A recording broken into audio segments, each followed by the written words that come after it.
Please Hold by Tricia Stewart Shiu. Chapter 1, Clear a Path. Did you hear about Sarah? No. The women's voices waft out of the open office directly onto my path. I freeze, clutching a ream of paper to my breasts and sidestep toward the linen-covered wall. She's being downgraded, one of them says, lowering her voice. You're kidding, says the other. To Building 99. They both laugh gleefully for several seconds, and it sounds like they high-five. I imagine myself sticking my head around the doorway. Sarah who? I would ask, smiling way too broadly, enjoying how they would jump, how they would fumble, how they would be caught in the middle of their nastiness. I imagine myself sticking a fork in one of Carson's hazel eyes.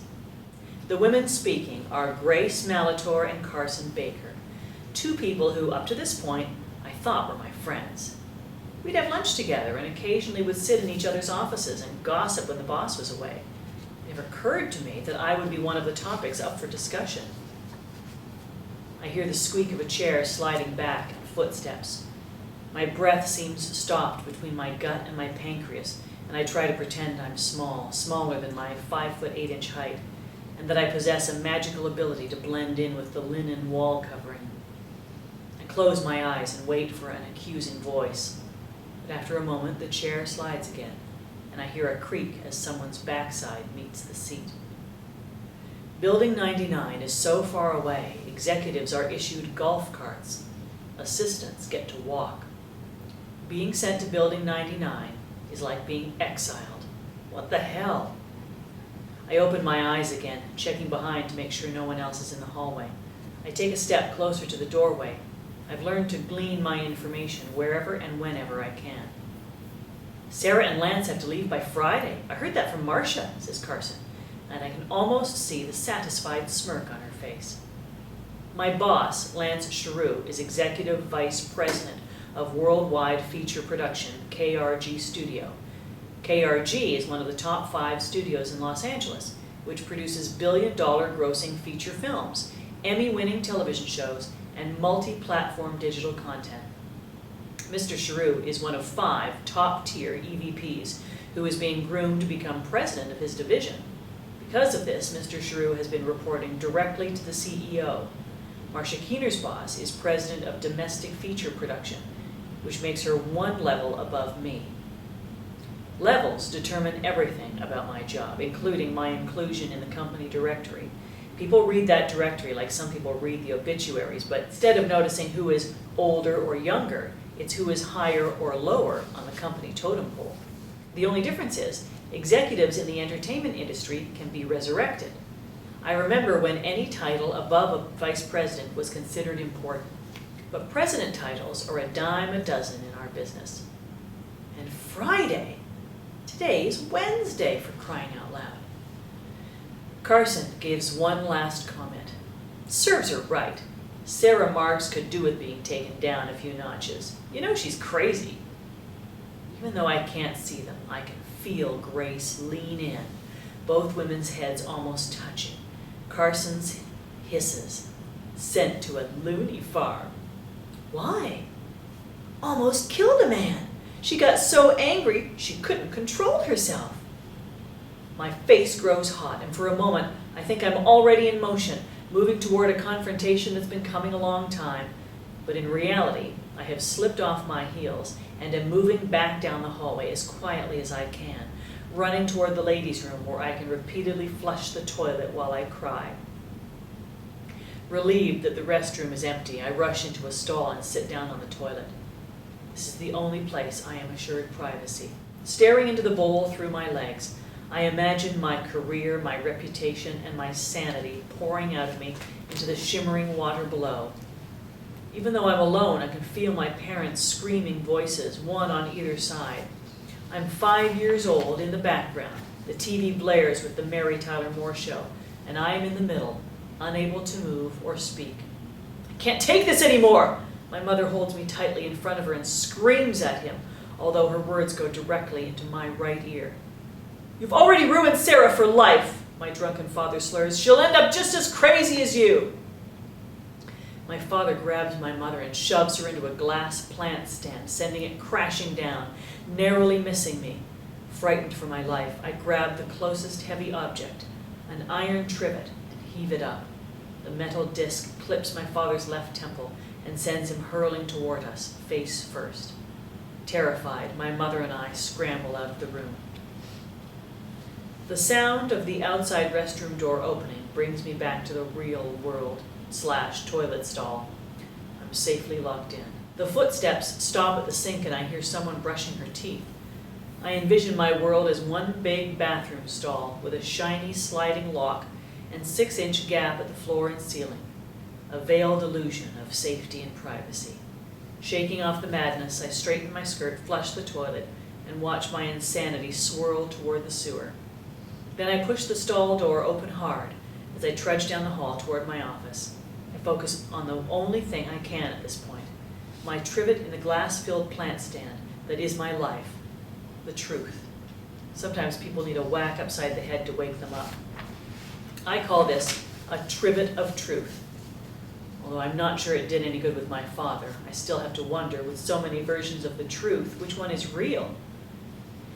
Here is the truth about being an executive assistant at a studio. 1, the entertainment business is a small world. People move from studio to studio, and rank and reputation mean everything. 2, be nice to everyone. The assistant you snub today could be the executive that fires you tomorrow. 3, there are 3 types of assisting jobs: first class, business class, and stowaway. First class is cushy and includes perks: your own office, kitchen and bathroom, free DVDs and movie premiere passes, one boss, you'd think that would be a given, a parking spot close to the building, and this is key, your own mobile phone. The phone allows a certain amount of, well, mobility. The stowaway is a torturous job which includes no perks, shared offices, community kitchens, community printers, 3 or more bosses, and worst of all, parking in the green lot. I'm business class. This position is sandwiched between stowaway and first class. Top-tier assistants with VPs, senior VPs, and executive VPs scrambling to get ahead or just digging in to stay where they are in the thickly layered executive totem pole hierarchy. Stay in the entertainment industry long enough and you will see a beautiful tapestry of firings and hirings woven into the days, months, and years. One moment, an executive rises to the top, revered as the next Leonardo da Vinci of the modern world. The blink of an eye, he is a velvet Elvis painting. The word he is used because I can count the number of female executives at the studio on one hand that have made it past the EVP level to the holy grail title of president. But fret not, those who rise can rise again. An executive can be ousted from one studio and re-emerge from the ashes several years later at that same studio, or they could dissolve into production deal obscurity. Understanding that today's garage sale art could be tomorrow's Sotheby's masterpiece has had a profound effect on my work and has given me a depth of understanding about my place in this eternal cesspool dubbed entertainment. This time, I don't hear a soul as I pass by the fateful spot on which I'd stood frozen just minutes earlier. Carson has gone back to her desk and Grace yells a quick "hello" as I pass. I say nothing, quicken my pace. An invisible magnetic force pulls me toward my desk chair. If I had a mobile phone, I'm sure I would no longer feel quite the same attachment to my desk, but it looks like I'm moving further and further away from the coveted presidential executive assistant post. Mr. Shiu is agitated as he talks to an unidentifiable person. How should I know? 6 months? I held up my end and there's been no return. None! His voice drops to a murmur and all I can hear is, Trebek. 6 months for what? Is that how much longer he'll be at the company? Scouring my emails and then Mr. Shiu's, I find absolutely no evidence of what might warrant such a severe location change or why he would be given 6 months. Then I search. Triabakan, Tribachan, Trubecken, Trubakan. Nada. At least, I think he was referring to his job. That's the trouble with overhearing. You're never quite sure of what anything means. I don't dare ask anyone for fear of feeding the rumor mill. Digging around for tiny pieces of data is not my favorite thing to do, but it is the only way I'm able to gather any concrete information. Before I do any more detective work, Helen from office planning raps tentatively on my door. "Hi," I say flatly. "So you've heard," Ellen says softly, looking down at her nude pumps. Suddenly, Lance Shiu calls loudly from his desk. "Hi, Helen, you hear about the move?" He knew? Can't believe this. Was I the only person who had no idea I was moving? "Yes," Helen answers him as she walks into his lush office. There is a bank of windows which offers a spectacular view of the Pacific Ocean. His leather-topped desk with a hand-painted credenza, which holds 2 Oscars, an Emmy, and 3 Tonys behind him. "Sarah, would you please bring us some coffee?" He places his hand at the small of Helen's back and escorts her to an extra-long black leather couch. As I prepare Mr. Shiu's coffee, 2 sugars and a splash of non-fat milk, and Helen's full pour of half and half and 1 sugar, it occurs to me that he is one of the few people left who actually asks me to do this anachronistic task. Most executives have caught on that executive assistants are more than glorified waitresses. Stirring each cup of coffee, I try to remember exactly how many times I have schlepped coffee, accepted undue blame, and bolstered a lot of egos for this job. As far as I'm concerned, my dedication has just about reached its limit. I close my eyes, trying to imagine how working in Building 99 will be, an airy cubicle, hearing another person's sighs, enduring their idiosyncratic yawns. The years of tireless binder making and lunch reservation finagling begin to weigh on me as I grab the mug handles and walk. Then a happy thought. This opportunity may offer me a chance to glean a few precious nuggets from their furtive conversation. As I approach, Helen and Mr. Shiu stop talking. This is typical. Information is never offered to executive assistants in the usual way. That's why I've become an expert at collecting little bits and pieces of verbal exchanges. For the most part, I must predict, determine, and guess what is happening. But occasionally, like with Grace and Carson, I'll get blindsided. The rattle of a passing mail cart makes hearing even the odd word impossible as I return to my desk and I distract myself with answering a few emails. Finally, Helen zips past me and Mr. Shiu takes the opportunity to grab another cup of coffee out of our kitchen, then slips past me back into his office. He does not look happy. I can't quite interpret what he's thinking, but his body language speaks volumes. Desperate to find out what's happening with our office and my job, I opt for the furtive mail delivery approach, reserved for the end of day or only in dire circumstances. I pull out a non-urgent solicitation that I hold for precisely occasions like this. It gives me the perfect excuse to check things out in his office, or in this case, gather more information. His eyes reveal nothing about his thoughts or feelings, and he sits comfortably, leaning forward in his office chair. However, every few seconds, he runs both hands through his sand-colored hair. He alternates one hand, then the other, then both. The result is a slightly tousled look. The casual observer would think nothing of it. In fact, the tousled hair makes him look relaxed and carefree. I have only seen Mr. Shiu do this a few times, but he is definitely not happy. I slide the letter into the faux oak inbox on his desk, and, as luck would have it, he turns his back to me. This offers me an opportunity to quickly glance down at his desk, and I see a blueprint with Building 99 circled and Friday's date written in red next to it. Although I should know better, my curiosity gets the best of me, and I attempt an actual conversation. I should amend the list of truths in the assistant world to include direct communication never works. It has been my experience at work that the most important information is never disclosed in a clear, open manner. My attempts at being open and direct have left me verbally battered, frozen out with silence, and more in the dark than when I first inquired. Mr. Shiu rarely tolerates verbal confirmation of rumors because, as he puts it, he must be notified ahead of time about any concerns so he may have ample time to prepare a response. Before I open my mouth, I can see him bristle. His back stiffens and I clear my throat. I say as carefully as I can, I wonder if you could tell me something about Helen's visit. The phone interrupts us, and I run back to my desk to pick it up. "Hello?" A saccharine, sweet voice oozes on the other end. "I tried Marcia, but she was out, so I'm finally getting to you." My stomach churns, and I exhale an uh-huh. This most efficient, sickeningly sweet voice belongs to Lana, assistant to Lance's protege. She slept her way into her current position, starting with the mailroom. At first I was fooled by her lovely phone manner. Then I got shot between the eyes by one of her now legendary emails. It all started with her appointment to the position as second assistant. Normally, a second would have been relegated to taking orders and pouring coffee. However, an unfortunate mishap with the first assistant, Sam, left Lana in charge. No one is completely sure how he could have contracted E. coli as a vegetarian, but Lana took over in the blink of an eye. Within minutes, she was at my door, looking our office up and down. Upon my asking if she needed help, she officiously sniffed that she needed to immediately know the location of her boss's next meeting. After receiving a confirmation that our office was indeed the correct location, she began a litany of requirements to be done upon her boss's arrival. Coffee should have 2.5 creamers, never 2.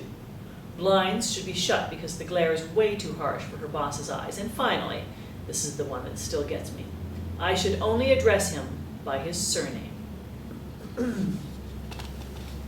The game changer happened after I began to set a meeting with 4 studio heads, my boss, Marcia's boss, who's also my boss's boss, and Lana's boss, the underling. Usually, underlings let others do the planning and just say, yes, that date works. Not so with Lana. She saw an opportunity and essentially took over the meeting plan. I think she used the word tag team.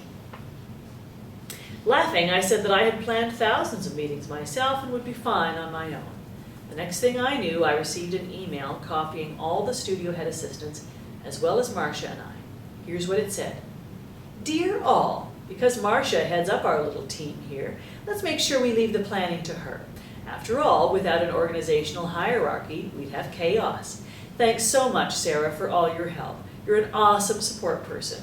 We'll take over from here. Thanks, Lana. Okay, for those of you who don't understand the subtleties of email decorum, Lana pulled a rotten one by thanking me for supporting her. It makes it seem like I'm the underling, and of course, there is that incredibly irksome term, tag team, which means I'm going to take over the project, make your work look like mine, and act like you were never part of it. Needless to say, whenever I hear Lana's voice, I grit my teeth. This time is no different. As Lana prattles on about scheduling and her boss's requirements, I picture the blueprints on Mr. Shiu's desk. I know those offices in Building 99. The executives have a comfortable space, and the assistants have to share an open room, which is divided into cubicles. Suddenly, I notice that Lana has stopped talking. Then she snips. Well? I have absolutely no idea what Lana has said, and therefore no answer for her. Lana, you know that your boss reports to my boss, right? Silence. Then Lana stammers, What? You heard me. My voice begins to shake, but I continue. Your tone makes it seem the other way around, but your boss reports to mine. Remember that the next time you need to know the exact location of the coffee urn in relation to your boss's seat at the conference table. I don't know what you're talking about. I stood up for you when Marcia called and asked how I thought you were doing. I'm not a troublemaker. I slammed the phone down hard. Looks like my trivet of truth will be more elusive than I first thought. That evening, I get some comfy clothes on, light some candles, and wave sage around my living room and kitchen area.